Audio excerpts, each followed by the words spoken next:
la clase los modelos de la misión. El contenido de la clase de esta mañana lo tenemos en esta primera proyección. Tenemos acá, vamos a hacer referencia, sencillamente vamos a dar lectura a una parte de la oración del Señor Jesús, una oración tan importante.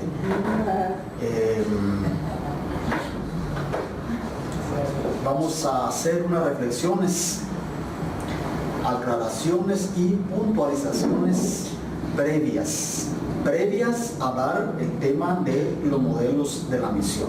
Si solamente damos los modelos de misión así en frío, tampoco se va a captar, y por eso creo que esas reflexiones, aclaraciones y puntualizaciones son muy importantes.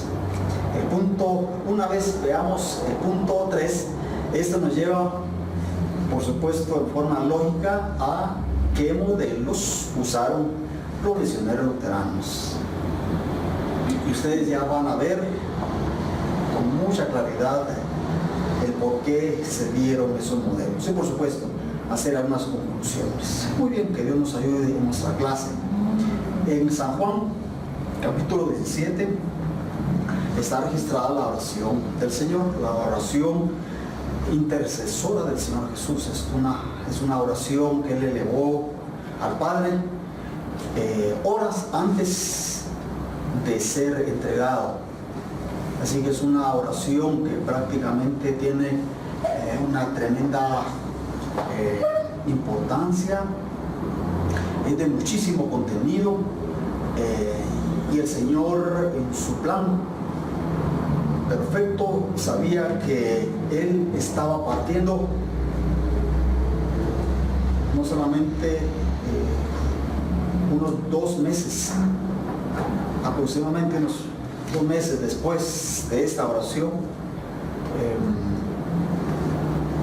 sino también Él sabía lo que iba a pasar, y eso es lo que nos llena de alegría hoy cuando vemos ese tipo de referencia bíblica, porque vemos cómo nuestro Padre tiene un plan perfecto para este mundo, y el Señor Jesús lo cumplió con propósito, pero este mismo propósito el Señor lo delega a su iglesia, es decir, nosotros.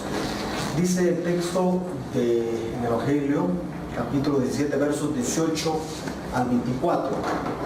Como tú me enviaste al mundo, así yo los he enviado al mundo, y por ellos yo me santifico a mí mismo, para que también ellos sean santificados en la verdad. Mas no ruego solamente por esto, sino también por los que han de creer en mí, por la palabra de ellos, para que todos sean uno, como tú, oh Padre, en mí y yo en ti, que también ellos sean uno en nosotros, para que el mundo crea que tú me enviaste.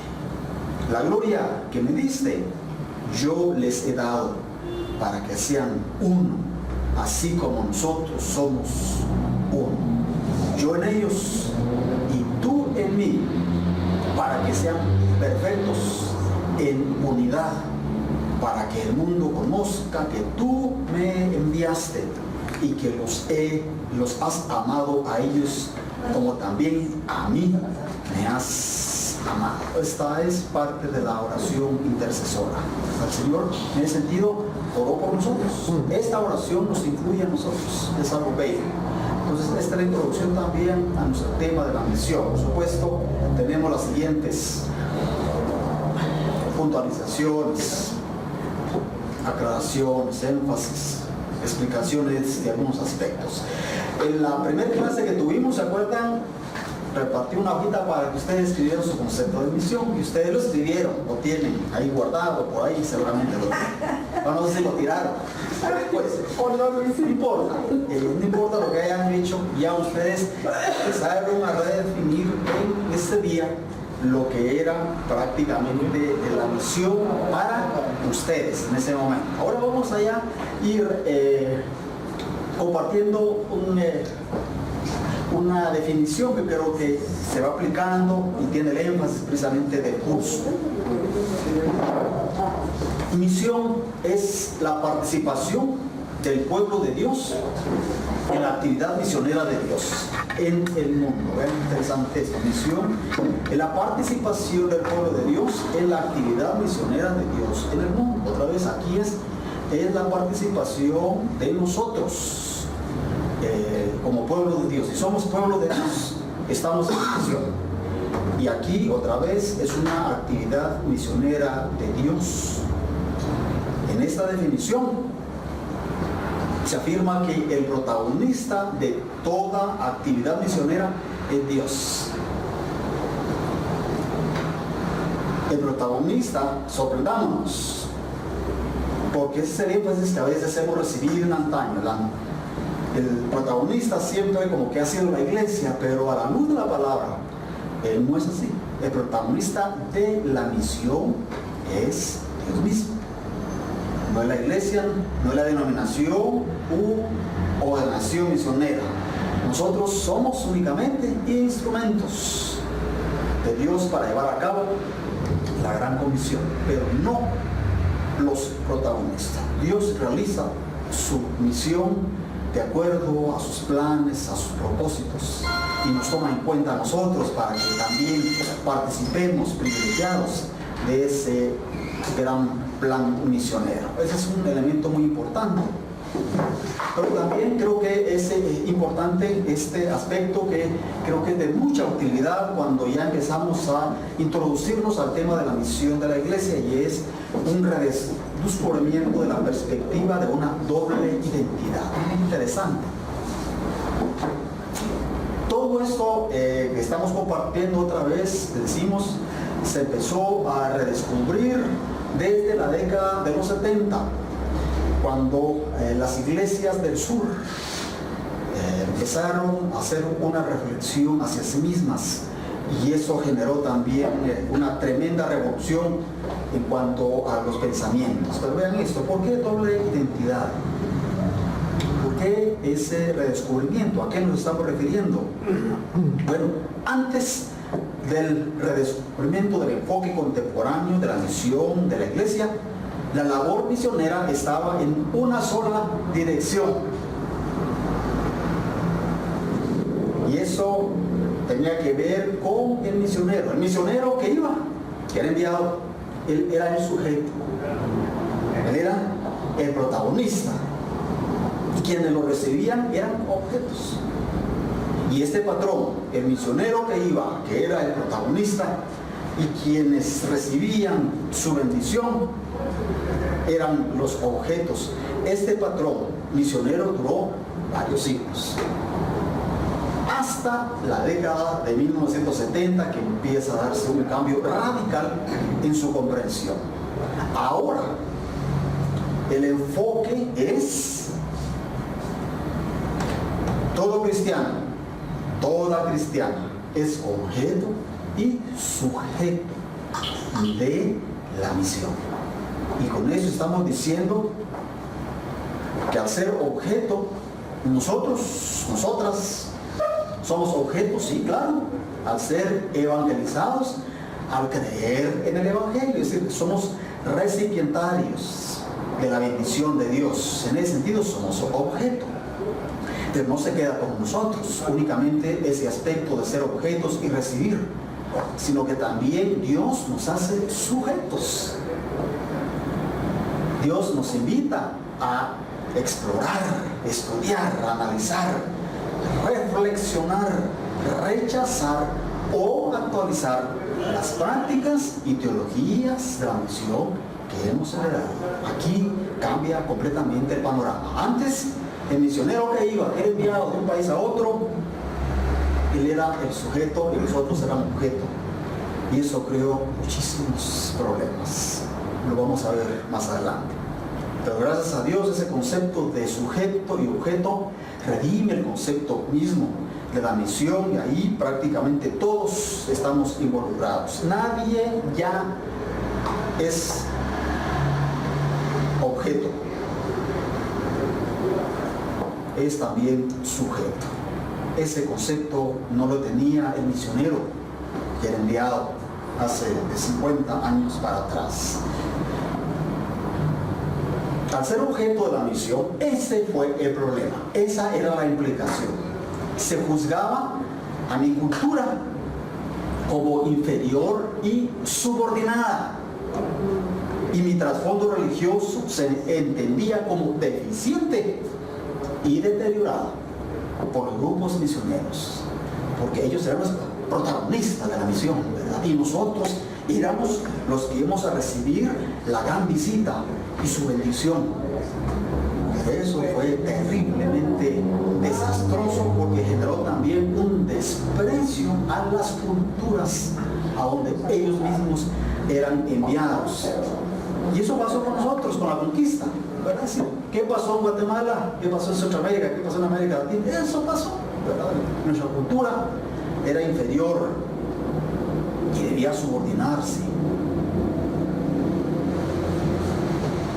Ahora, al ser sujetos de la misión, hay participación activa y total en la obra misionera de Dios, en condición de igualdad, y en donde tomamos iniciativa, desarrollamos estrategias, tomamos decisiones y somos copartícipes en la misión de Dios en el mundo. Se rompió el concepto de que el misionero era únicamente el sujeto y nosotros nos quedábamos como objetos. No, se rompe el esquema a la luz de la palabra, porque es lo que la palabra nos enseña, ¿verdad? Todos somos iguales ante Dios, nadie es superior o inferior a otro, y si alguien lo considera así, obviamente está violentando lo que la palabra nos dice.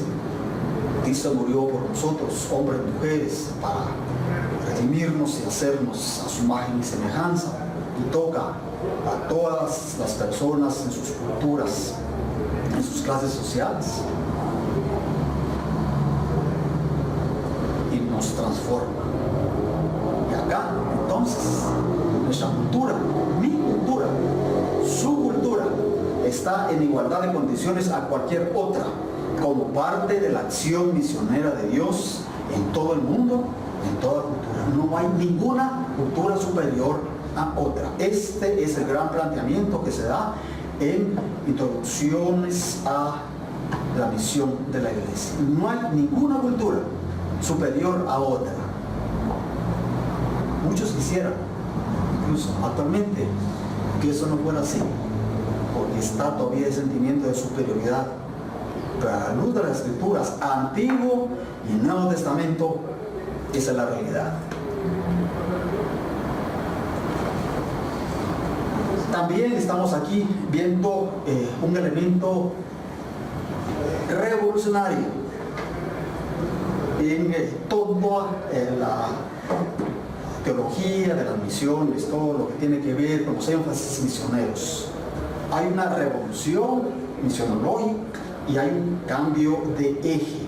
Esa revolución tiene que ver con que hubo un cambio de eje hace algunos años. Veamos acá, en los últimos años del siglo XX estamos siendo testigos de la revolución misionológica más grande desde que Guillermo Carey salió para la India a fines del siglo XVIII, constituyéndose así en el padre de las misiones modernas, el gran Guillermo Carey, un misionero bautista que salió para la India. Dios lo bendijo, lo usó enormemente.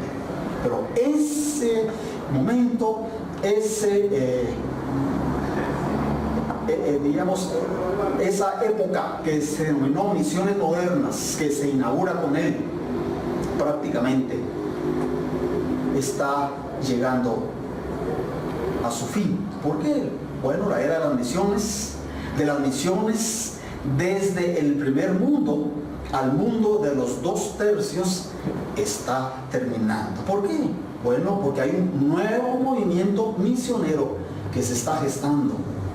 El eje de la obra misionera ya no está en el hemisferio norte, sino en el hemisferio sur.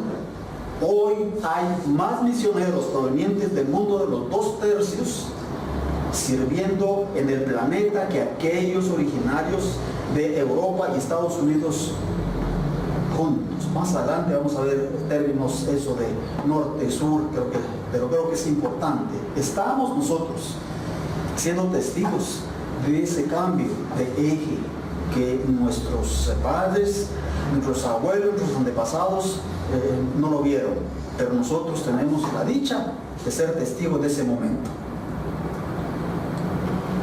En 1974, en el Pacto de Lausana, que es el resultado de un evento evangélico mundial en Lausana, Suiza, se declaró, desde 1974, nos alegramos que hay una nueva era misionera. Nos alegramos de que una nueva era misionera ha amanecido. El papel dominante de las misiones occidentales está desapareciendo rápidamente. Dios está levantando de las iglesias más jóvenes un nuevo recurso para la evangelización mundial y está demostrando así que la responsabilidad de evangelizar pertenece a todo el cuerpo de Cristo, ya no del norte solamente, como antes fue por mucho tiempo. Advertencia. Eso lo voy a dejar, no voy a enfatizar por asunto de tiempo, lo dejo con ustedes, son pensamientos que creo que es muy importante, pero hay una advertencia a no ser indiferentes a este tema y no estudiar este tema. Ustedes como estudiantes ya saben de qué se trata, es muy importante, no lo voy a tocar, lo dejo con ustedes, está ya en la presentación, es un concepto que tomo del doctor Carlos Cartosa Orlandi en su libro Introducción a la Misión. Con todo lo que estamos viendo tendremos elementos y criterios para reflexionar al interior de nuestras vidas y de la iglesia luterana. Y nos preparamos ¿para qué? ¿Para qué creen? ¿Cambio? Para el cambio. ¿O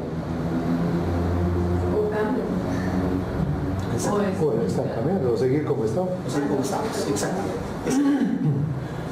Todo lo que se está haciendo nos va a ayudar para bien o para mal. O hacemos que las cosas no cambien y continúan, o generamos cambio.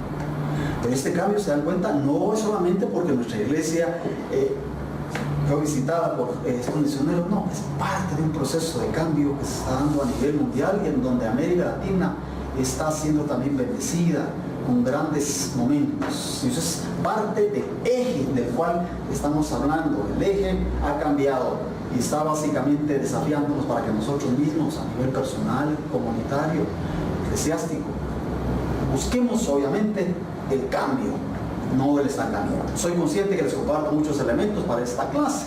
No todo lo van a entender, asimilar a la vez. Este material lo pueden seguir revisar, analizando y mandarme sus preguntas cuando lo deseen. Por eso algunas cosas no las voy a tocar más a fondo por asunto de tiempo, pero sí los elementos ya quedan con ustedes.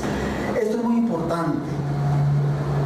importante porque ha dado lugar a muchísimas confusiones y fue lo que generó el gran patrón misionero, que fue tremendamente, entre los aspectos positivos que se dieron, fue tremendamente negativo. Es muy importante que nosotros sepamos lo que es el cristianismo, ¿verdad?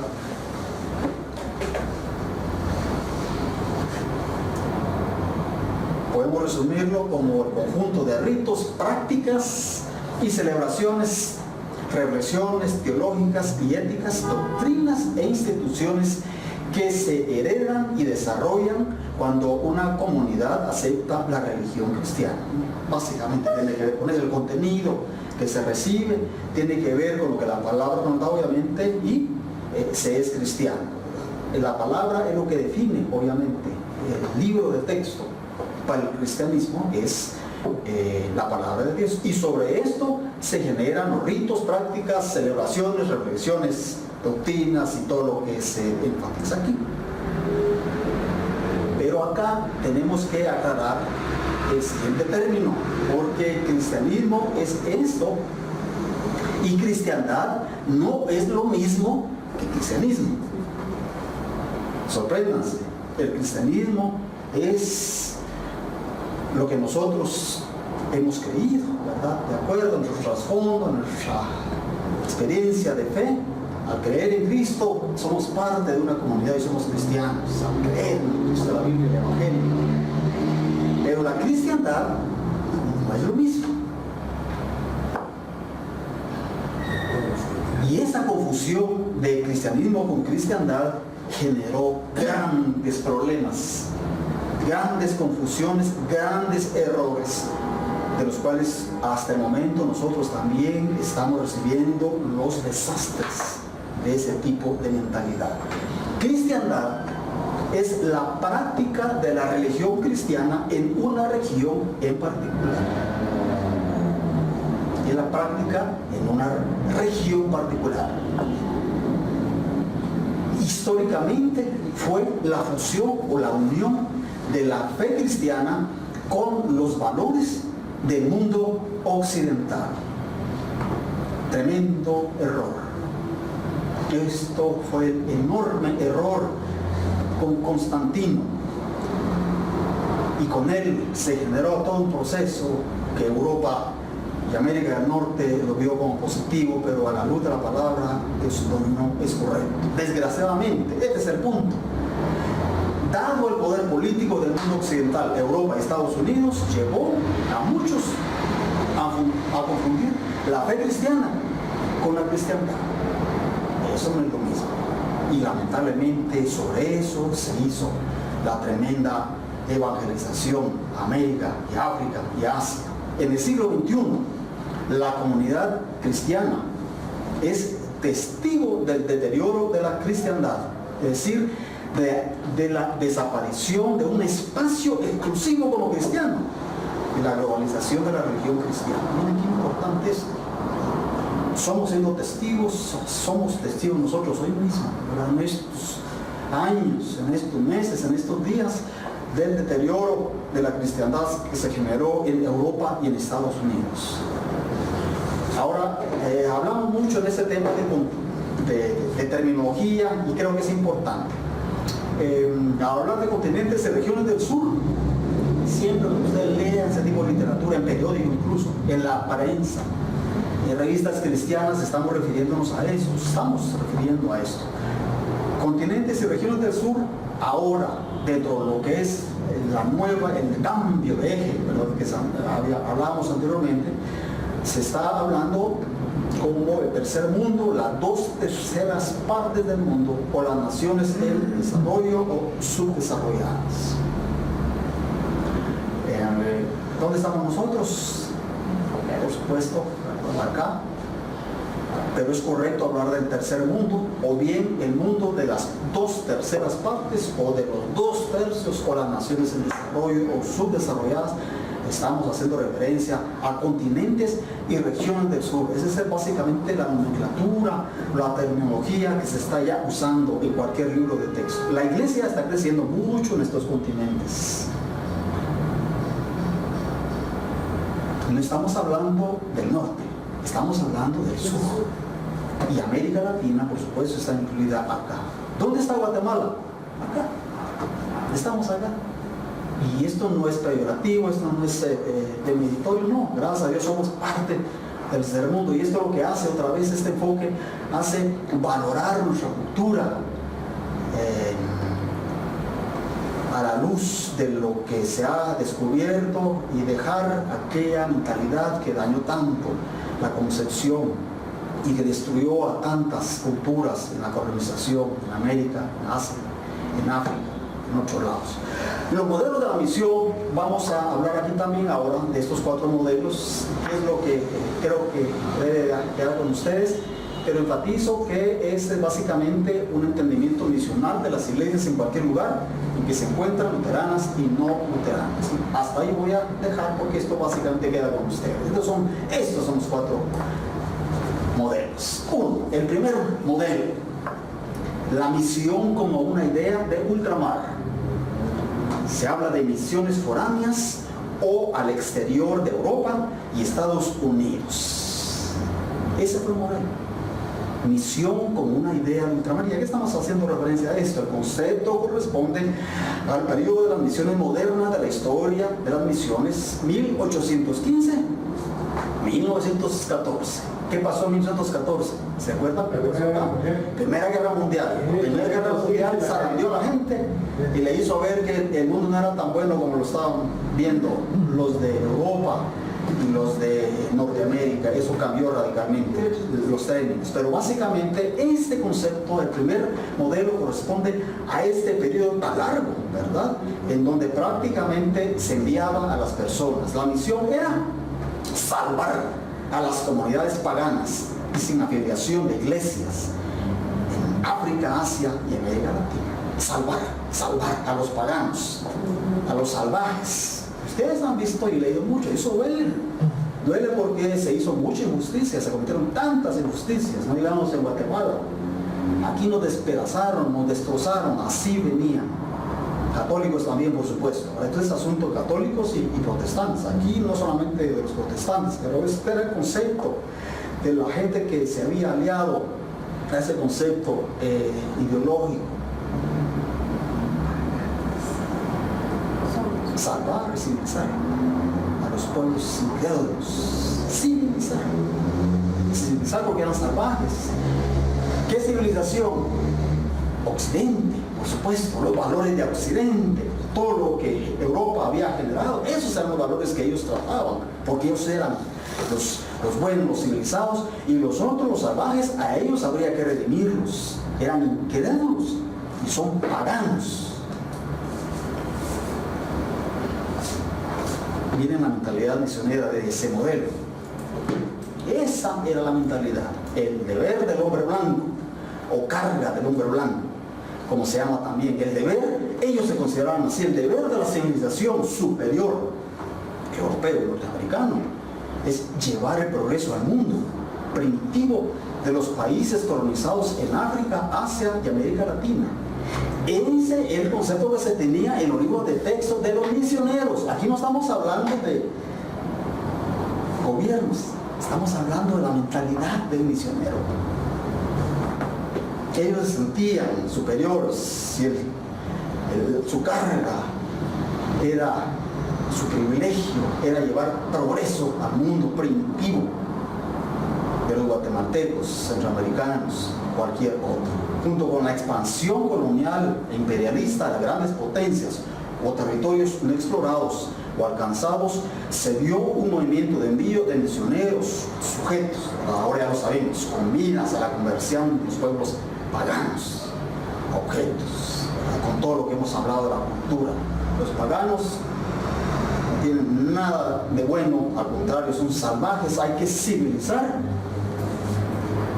Y eso era el modelo. El movimiento misionero protestante del siglo XIX tenía como estructura de apoyo la cristiandad protestante, quien concibía la misión como la evangelización, ya lo hemos visto, la conversión de los paganos al cristianismo protestante y la civilización, establecer valores y estilos de vida del mundo occidental protestante y cristiano en tierras no cristianas. Esto es terriblemente dañino, destructivo y distorsionó totalmente la misión en nuestro contexto. Terrible error y tuvo consecuencias desastrosas para los países conquistados y colonizados hasta el día de hoy.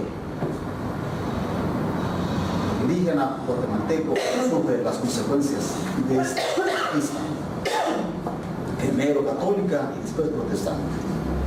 Los errores de este modelo, bueno, ese es el problema. Se generó tanto un complejo de superioridad y tanta dependencia económica, que eran, por supuesto, y recursos humanos, hacia los centros misioneros, que se llegó al colmo de afirmarse que para un misionero inglés, este es un misionero inglés, que vivió a fines del siglo XIX, miren cómo se expresaba, el liderazgo de las iglesias africanas no podía estar en manos de nacionales, sino europeos, en razón de la incapacidad de ellos, los africanos, para asumir su propia responsabilidad.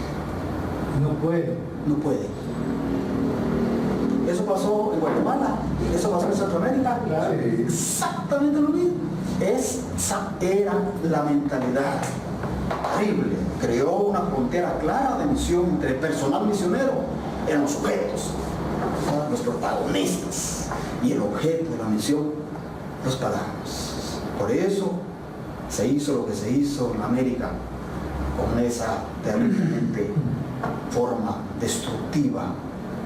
Ellos, los protagonistas, venían a civilizar al indígena, quiera que estuviera en Centroamérica, en el sur, en Norteamérica, no digamos en Asia, en África, pues, otros lugares. Tremendamente terror. Este aprendizaje misionero a distancia muy poco impacta en la vida de las comunidades involucradas. Fortalece la polarización entre los misioneros y grupos misionados, los que no tienen y los que no tienen, los fieles y los deficientes en la fe. División entre clase social, culturas y religiones. ¿Ustedes creen que esto pasó en nuestro medio? Sigue pasando.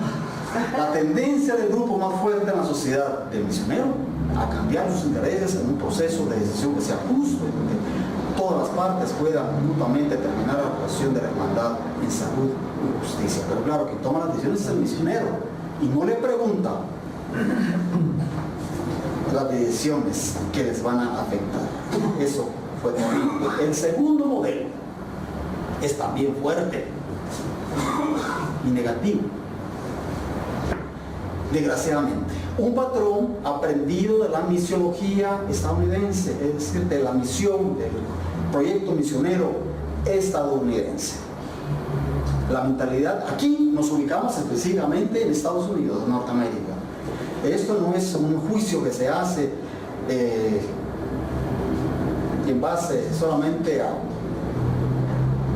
digamos, a análisis desde afuera, o con el deseo de ser muy crítico a lo que pasó. No, eso se encuentra en los documentos, los análisis, todo esto son documentos, es parte de los documentos que están en las juntas misioneras de estos países y ahora que quedaron en manos también de los otros del sur.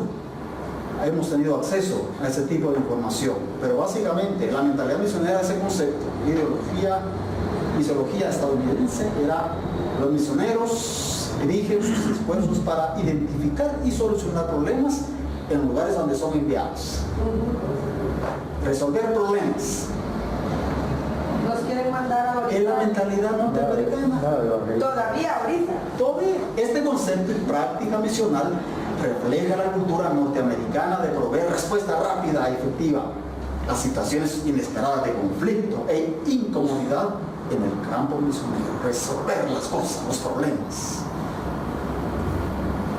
Este modelo ve y realiza la misión como un asunto de resolver problemas. Estamos hablando ahí de recaudación de fondos, para continuar programas y creación de comités para discutir y proponer soluciones a problemas comunales. Es el pragmatismo, ¿verdad?, norteamericano. Ustedes lo están viendo todavía en nuestros días.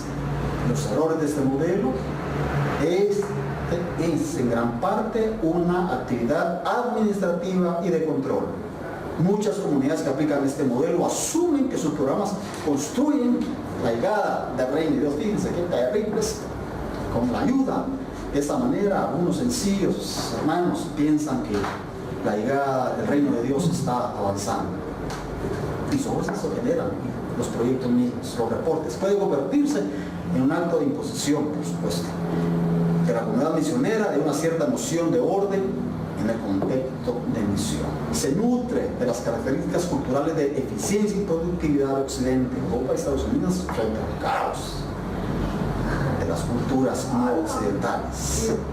Asume que la cultura misionera viene a resolver el caos de una comunidad, sin considerar que tal gestión también crea un caos en la configuración cultural de la comunidad en contexto de misión. Ustedes lo han visto, actividades tecnológicas, proyectos educativos y todo lo demás. Quieren resolver nuestros problemas y en función de eso el misionero actuó y resolvió nuestros problemas. Ustedes saben cómo lo resolvieron. Y él ganó por su trabajo. Por supuesto, porque él era el protagonista y nosotros éramos objeto. Ellos tenían los recursos y lo usaron así. El tercer modelo es la fórmula protestante europea. Y aquí nos trasladamos a esa fórmula protestante que, miren, se practicó durante los siglos XIX y principios del siglo XX. es al principio del siglo XX, estamos hablando del inicio de la Primera Guerra Mundial, ¿verdad? Frenó cualquier énfasis misionero porque se dieron cuenta que ellos mismos estaban en graves problemas. Fue una fórmula misionera que combinó, miren qué bonito, evangelismo global, La globalización. ir a todos, ¿verdad? A compartir la palabra de Dios, educar a los salvajes, ¿verdad? Ay, Civilizarlos. ya me estoy encolerizando. Y por supuesto la civilización occidental, los valores que ellos tenían. La pasión y convicción a este modelo es importante, fue impresionante. Si no es que fue gente malvada, no, tenían buenas intenciones, pero fue incorrecto en el fondo, pues evocó una visión romántica de la gloria y los triunfos de la cristiandad occidental y generó un falso mesianismo estadounidense que se llama hasta los días actuales mesianismo religioso. Se consideraron ellos, ¿verdad?, un pueblo elegido para una tarea divina con sentido de superioridad religiosa y cultural que incapacitó a la gente de la misión misionero a ver reino en otras culturas y religiones. Otra vez la imposición, ¿verdad? Errores de este modelo no tiene base ni bíblica ni cultural. Para su realización, por lo tanto, ya no hay razón de recuperar el control y poder religioso. Algunos quieren eso, pero ya no se puede hacer, se perdió. Cuando este modelo es cuestionado por cristianos no occidentales, es decir, nosotros en este caso, o guatemaltecos, o luteranos, vamos así, o yo, los estadounidenses aún se molestan y lo ven como una afrenta o rechazo a la fe cristiana y hasta una falta de gratitud. No les gusta que se les ponga el dedo en la llaga y se les señale este error terrible en la misión. No les gusta. No les gusta hasta el momento actual. No les gusta tratar esos temas. Son temas que ellos tratan entre ellos y a puerta cerrada, pero jamás los han tratado en foros. Pongámoslo, yo lo quiero plantear así, en instancias luteranas. Esto no se toca. Eso es un tema de los misioneros allá, pero acá es un tema que no está en la agenda. Creo que eso no es justo. Llegó el momento que tenemos también que rebatir eso, decirles que están un tremendo error. A principio de la década de 1970, este modelo heredado estadounidense sufrió una enorme crisis. Este es también el antecedente, es decir, no solamente estaban con esa fuerza y esa forma de llegar, con ese elemento civilizador, ¿verdad?, y de imposición, sino que miren lo que pasó. Muchas iglesias, denominaciones e instituciones misionales en las regiones y continentes del sur, incluyendo América Latina y el Caribe, levantaron una voz profética para denunciar patrones imperialistas y colonialistas en las gestiones misioneras de Occidente. Y aquí también, por supuesto, se levantaron teólogos de Guatemala, guatemaltecos, latinos, se levantaron con ese tipo de patrones imperialistas y colonialistas. Pero miren qué pasó también. Aquí es importante esto. Hubo a la crisis, se generó la crisis. Dijeron, señores, ustedes están equivocados, han estado equivocados, cambiemos. Generaron la crisis ellos al interior, pero miren qué fue lo que pasó también. Y esto es lo que hace que nosotros también tengamos algo más para entender el proceso luterano. Durante esta década se creó una moratoria en la actividad misionera de muchos grupos protestantes y se desarrolla una actividad crítica al estudio de estrategias y teologías de la misión entre los cristianos en las tierras no cristianas. Esa moratoria es, miren, detengámonos en la estrategia, evaluemos, hagamos una pausa, y esa pausa ha durado ya varios siglos. Aquí, Missouri estuvo incluido. Aquí lo tenemos que poner claramente, en esa moratoria, en ese detente, en esa pausa misionera, Missouri estuvo incluido. parte, esa es la razón por la que los misioneros salieron de Guatemala y de otros países del mundo. Entendamos esto, porque creo que así entendemos muchas de las lecciones de Missouri, de la cual nosotros somos iglesia fraternal, hasta ahí. Pero ahí yo entiendo con más claridad la razón de haber salido tan rápido, porque no solamente ellos generaron esa moratoria, sino todos los misioneros que estaban en todas partes del mundo. Así que nuestros misioneros se fueron por esto. Progresivamente se fueron creando distintos polos, aún entre grupos cristianos no occidentales, y se sufren muchas divisiones teológicas y estratégicas en relación a la misión. Y hasta finales de 1990 se vio el comienzo de nuevos proyectos entre cristianos no occidentales, no del norte y del sur. El cuarto modelo es el modelo de la confusión misional. La herencia misional occidental, miren, de Europa, Estados Unidos, dejó apatía, confusión o desinterés al trabajo misional. Este rechazo a la herencia misional ha provocado también ausencia de modelos misioneros en muchas iglesias de la región. Se da palos a ciegas y no se desarrollan estrategias novedosas.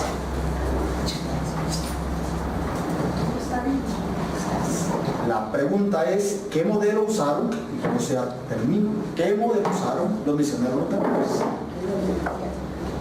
¿Qué modelo usaron los misioneros luteranos? Y aquí la respuesta la tenemos. ¿Qué modelo? ¿Qué modelo usó el luteranismo de las iglesias provenientes de Europa? Porque hay dos vertientes, ¿verdad? Las iglesias provenientes de Europa, pero también de las iglesias provenientes del sur, del signo de Missouri y de otros signos luteranos. ¿Qué modelos usaron de los cuatro vistos? La misión como una idea de ultramar, un patrón aprendido de la misionería estadounidense, o el 3, la fórmula protestante, o el cuarto. No, ¿verdad? El cuarto no lo usaron, porque el cuarto es una reacción a esos modelos. Y en ese sentido, ¿qué modelo creen ustedes que se usó más acá por los misioneros? El segundo. El segundo, correcto, es el segundo. Es el segundo. En conclusión, miren otra vez, la palabra nos anima siempre, ¿verdad? En vez de desanimarnos siempre, cuando se ven esos temas, como que la cosa se sale de otro plano. Claramente, la palabra nos dice lo que está acá. ¿La queremos leer? La revelación. Leamos. La revelación del misterio que se ha mantenido oculto desde tiempos eternos, pero que ha sido manifestado ahora, y que por las escrituras de los profetas, según el mandamiento del Dios eterno, se ha dado a conocer a todas las gentes para que obedezcan a la fe. Al único y sabio Dios sea gloria mediante Jesucristo para siempre. Amén. Amén. 16. La tarea, entonces, la tarea que ha dado a nosotros aún está inconclusa. Nuestro privilegio es participar de esa tarea no terminada aún. Y la última pregunta, ¿hacia dónde nos está dirigiendo el Señor en nuestros días en la iglesia luterana en Guatemala? Somos sujetos, recuerden, somos sujetos de la misión. Ahora ya no somos objetos, somos sujetos. Pero ahora, en este momento, el Señor nos está dirigiendo a un trabajo que está inconcluso. Hay mucho que hacer, hay mucho que hacer. En vez de desanimarnos, creo que esto nos anima, porque el Señor misionero está con nosotros y nos invita para que estemos con Él, haciendo lo que a Él le agrada. Así que seamos sensibles a esta voz. Amén. Muy bien. Que Dios nos bendiga.